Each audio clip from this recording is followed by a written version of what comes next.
എല്ലാവർക്കും സുഖാണെന്ന് വിശ്വസിക്കുന്നു. സംസ്ഥാനത്ത് സാമൂഹ്യ സുരക്ഷാ ക്ഷേമ പെൻഷൻ ഗുണഭോക്താക്കളോട് ധനമന്ത്രിയുടെ വളരെ പ്രധാനപ്പെട്ട ഒരു അറിയിപ്പ് വന്നിട്ടുണ്ട്.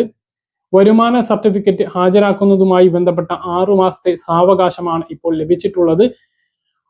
ഇതുമായി ബന്ധപ്പെട്ട വിവരങ്ങളും ഈ മാസത്തെ പെൻഷൻ വിതരണവുമായി ബന്ധപ്പെട്ട അറിയിപ്പുകളുമുണ്ട്.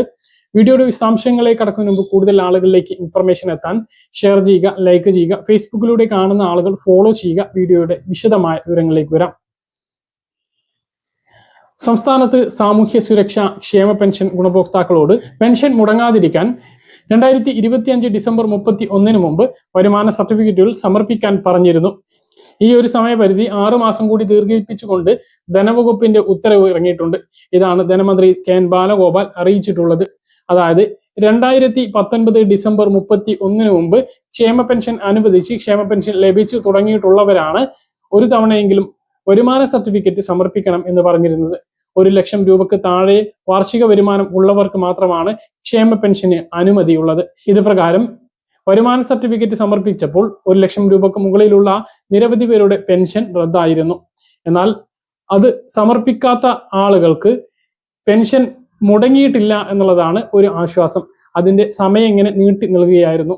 ഇതിന്റെ അവസാനമായി സമയം നീട്ടിയത് 2025 ഡിസംബർ 31 വരെയായിരുന്നു. അതിലും സമർപ്പിക്കാത്ത നിരവധി പേരുണ്ട്. അങ്ങനെയുള്ളവർക്കാണ് പെൻഷൻ മുടങ്ങാതിരിക്കുന്നതിന് വേണ്ടി 2026 ജൂൺ 30 വരെ സമയം നീട്ടിയിട്ടുള്ളത്. 2019 ഡിസംബർ 31 മുമ്പ് പെൻഷൻ അനുവദിച്ചിട്ട് കിട്ടിയിട്ടുള്ള എല്ലാ പെൻഷൻ ഗുണഭോക്താക്കളും ഇതിനകം, അതായത് നേരത്തെ ഇത് പറഞ്ഞതാണ്, ആ സമയത്ത് വരുമാന സർട്ടിഫിക്കറ്റ് സമർപ്പിക്കാത്ത ആളുകളാണ് എങ്കിൽ ഈ 6 മാസത്തിനുള്ളിൽ വരുമാന സർട്ടിഫിക്കറ്റ് അക്ഷയ കേന്ദ്രങ്ങളിലൂടെ സമർപ്പിക്കണം എന്നാണ് ധനമന്ത്രി കെ.എൻ. ബാലഗോപാൽ അറിയിച്ചിട്ടുള്ളത്. പെൻഷൻ മുടങ്ങാതിരിക്കാൻ ആ കാര്യം ചെയ്യണം. 6 മാസത്തെ സാവകാശം ഉണ്ട് എന്നുള്ളത് കൂടി ഓർമ്മിപ്പിക്കുകയാണ്. ഇതിനിടക്ക് ഒരു തവണയെങ്കിലും വരുമാന സർട്ടിഫിക്കറ്റ് സമർപ്പിച്ചിട്ടുള്ള ആളുകൾ ഈ കാര്യം ചെയ്യേണ്ടതില്ല. 2000 രൂപ ക്ഷേമ പെൻഷൻ കൃത്യമായിട്ട് ലഭിക്കുന്നതിന് വേണ്ടി ഇത് മുമ്പ് ചെയ്യാത്ത ആളുകൾ ചെയ്യണമെന്ന് ഓർമ്മിപ്പിക്കുന്നു. ഇനി ഈ മാസത്തെ ക്ഷേമ പെൻഷൻ വിതരണവുമായി ബന്ധപ്പെട്ട അറിയിപ്പുകളും മസ്റ്ററിങ്ങുമായി ബന്ധപ്പെട്ട അറിയിപ്പുമാണ്. മസ്റ്ററിങ് ചെയ്യേണ്ടത് ആരൊക്കെ എന്ന് പല ആളുകളും സംശയം ചോദിക്കുന്നുണ്ട്. നമ്മൾ മസ്റ്ററിങ്ങിന്റെ കാര്യം കഴിഞ്ഞ ദിവസം പറഞ്ഞതാണ്. ഇപ്പോൾ പെൻഷൻ മുടങ്ങിയിട്ടുള്ള ആളുകൾ, മസ്റ്ററിങ് പറഞ്ഞ സമയത്ത് ചെയ്യാത്തത് കൊണ്ട് ക്ഷേമ പെൻഷൻ മുടങ്ങി പോയിട്ടുള്ള ആളുകളാണ് ഇപ്പോൾ മസ്റ്ററിങ് ചെയ്യേണ്ടത്.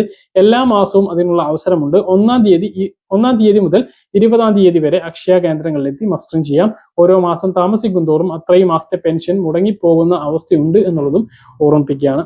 ഇനി ഈ മാസത്തെ ക്ഷേമ പെൻഷൻ വിതരണവുമായി ബന്ധപ്പെട്ട അറിയിപ്പാണ്. ഈ മാസത്തെ ക്ഷേമ പെൻഷൻ വലിയ താമസം ഇല്ലാതെ തന്നെ ലഭിക്കുന്നതാണ്. 20-ാം തീയതി കടമെടുപ്പ് ഉണ്ടാകും. 22-ാം തീയതിയൊക്കെ ആയിട്ട് പെൻഷൻ വിതരണം ഉണ്ടാകാനാണ് സാധ്യത. തീർച്ചയായിട്ടുള്ള ബാങ്ക്, ട്രഷറിയൊക്കെ അവധി വരുന്നത് കൊണ്ട് തന്നെ ഈ ഒരു സമയത്ത് പെൻഷൻ വിതരണം ഉണ്ടാകാനാണ് ഏറ്റവും കൂടുതൽ സാധ്യത. എന്തായാലും കയ്യിലും ബാങ്കിലും ഒക്കെ ആയിട്ട് ഈ മാസം 31 മുമ്പ് തന്നെ ലഭിക്കുന്നതാണ്. ഈ മാസം 29 ബജറ്റ് ഉണ്ട്. അതിൽ പെൻഷൻ വർധനവുമായി ബന്ധപ്പെട്ട പ്രഖ്യാപനം നമ്മൾ പ്രതീക്ഷിക്കുന്നുണ്ട്. എങ്ങനെ ആയിരിക്കും എന്ന് നമുക്ക് കാത്തിരുന്ന് കാണാം. ഈ സർക്കാരിന്റെ അവസാന സമ്പൂർണ്ണ ബജറ്റാണ് നടക്കാൻ വേണ്ടി പോകുന്നത്.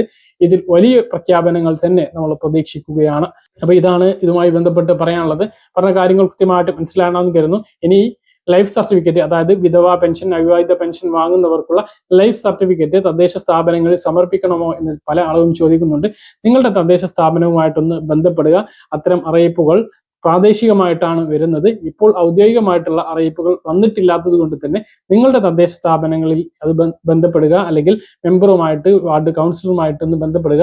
ലൈഫ് സർട്ടിഫിക്കറ്റ് നിങ്ങളുടെ പഞ്ചായത്തിൽ ആവശ്യപ്പെട്ടിട്ടുണ്ടോ എന്ന് ഉണ്ടെങ്കിൽ അത് നൽകുക. ഇല്ല എങ്കിൽ അത് കൃത്യമായിട്ട് ആ സമയത്ത് നിങ്ങളെ അറിയിക്കുന്നതാണ്. പറഞ്ഞ കാര്യങ്ങൾ കൃത്യമായിട്ട് മനസ്സിലാണോ എന്ന് കരുതുന്നു. ഇതുപോലെ ഇൻഫർമേഷൻ ലഭിക്കാൻ ചാനൽ സബ്സ്ക്രൈബ് ചെയ്യുക, ബെല്ലൈക്കൺ എനേബിൾ ചെയ്ത് നോക്കുക. മറ്റൊരു വീഡിയോ കാണാം. ബൈ.